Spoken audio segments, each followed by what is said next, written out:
A Somewhat Peculiar Frog, Episode 3. Can you hear it?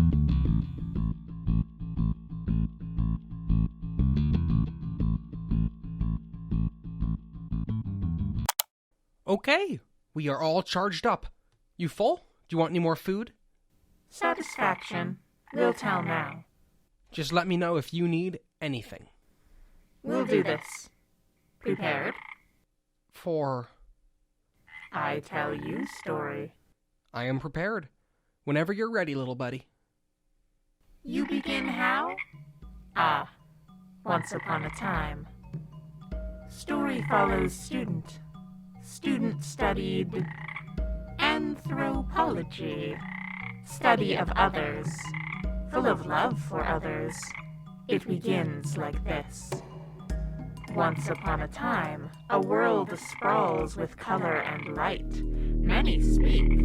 Voices and lights and people overlap. Listen. We hear the sound of stories, told one to another. Some are knowledge, some fantasy, some have no difference. Bricks and stories are the same. Build places, people, community. Student listened close. The stories enchant student. Student hears tell of other people, not like lights and voices of community. Different, intriguing, full of potential. Student learned all possible knowledge, drank it like water, tasted of salt and honey and walnuts. Dissatisfaction, too, flowed. More. Student asked always for more. How and why and when. More. Transformation first. All transform. Transform from asker to student to teacher to elder to more. Many paths. Many transformation. You transform always. Some more than others. Student full of love became asker, became seeker. Stories insufficient. Only make student desire more. Stories of world and people and creatures always intrigue. But student even more so.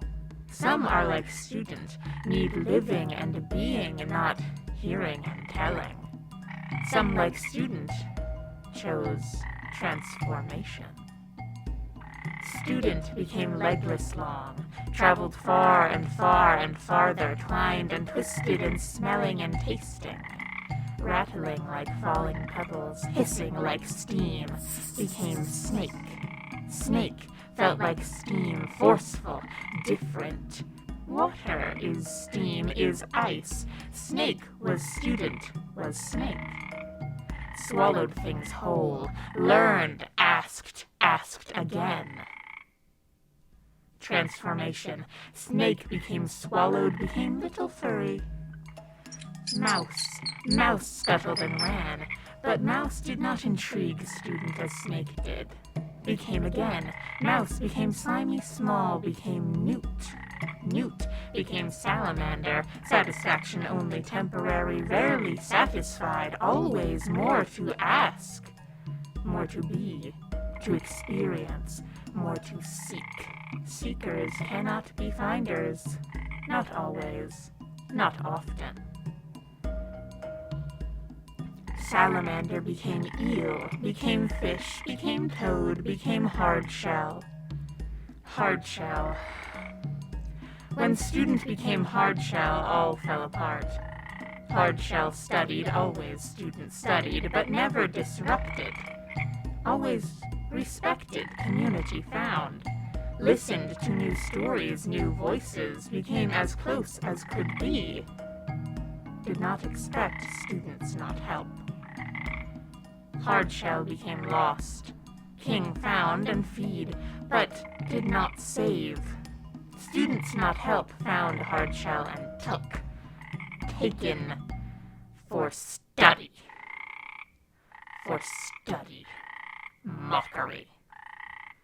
King was lost, not seen nevermore. Time passed. Time always passes, hardshell escaped. Became frog. Frog knew tired, knew great leaps and slow steps, knew water and dim mornings, found other frogs.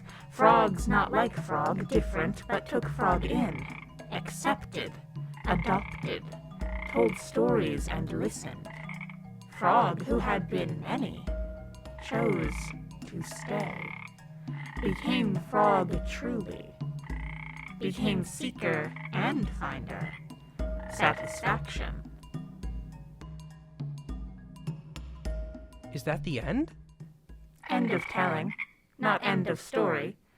Ends are chosen. It's a beautiful story. I can't believe... Was that a true story or fictional?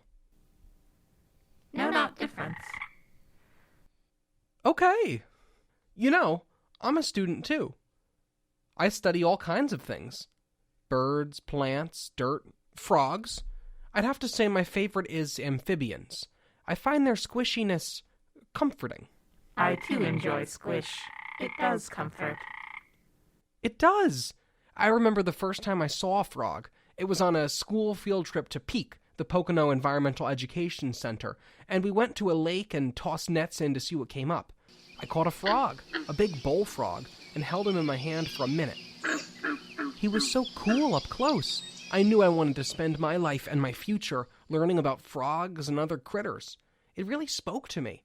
Not the way you're speaking to me, but on a more spiritual level. What is spiritual? It's like something that means a lot to you, I guess. Something that connects with who you are on a really deep level. I like this spiritual. Frog spiritual too. Yeah. This is definitely a spiritual experience too. So, what now? We rest now. You are tired. Same for both of us. We rest. In morning light, I show you. Oh. Okay, I guess I have been up for an obscene amount of time at this point. Show me what? Surprises. Good things. Trusting things. You will see. But... Rest. Okay. It's, about midnight-ish. I'm on the other side of the field station for my little frog buddy discovery. I really don't want it to overhear me and get offended. And isn't that wild?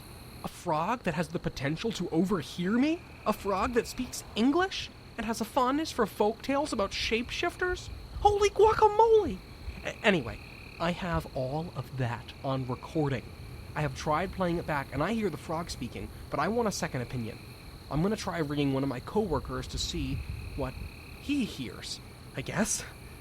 I'm like 97% sure this isn't the result of some sort of frog poison-related hallucination, but it never hurts to check, now does it? That is called peer review.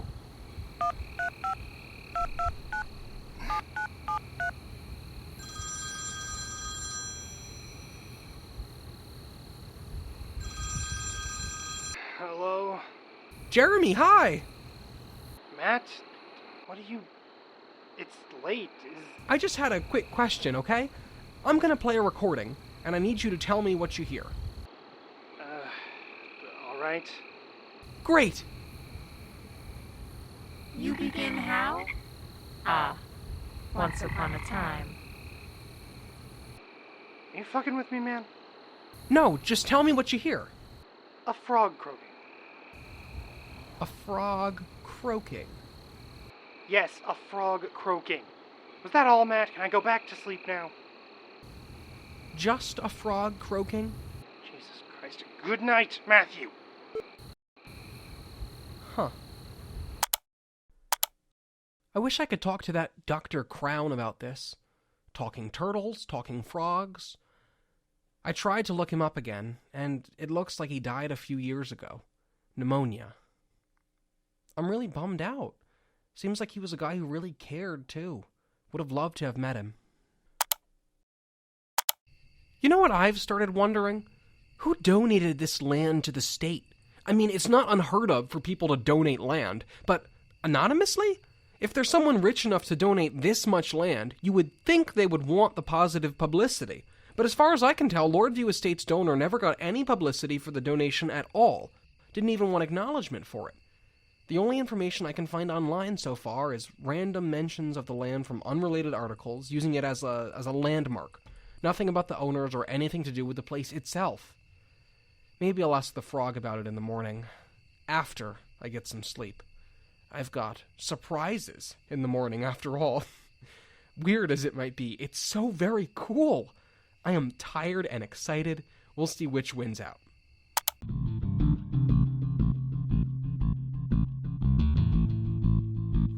This episode was written, created, and produced by Anna Stein and James Brandis.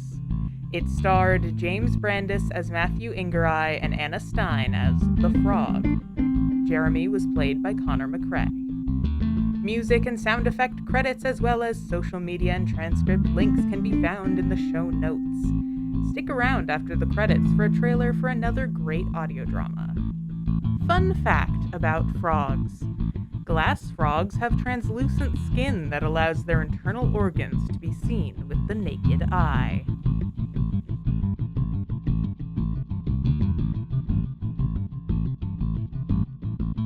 It started with a return.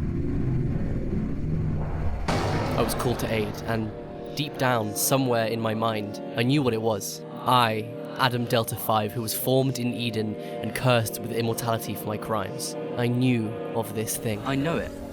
I remember. It was there in Eden. I'm sure of it. I pursue it, following its trail of chaos and destruction.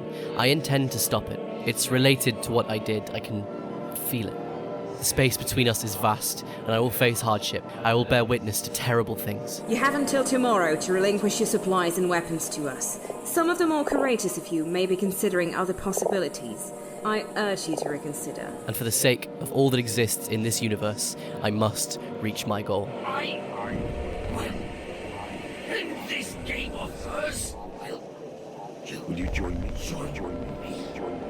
Chain of Being, a mythic science fiction podcast. Listen to the complete season 1 on your favorite podcatcher now.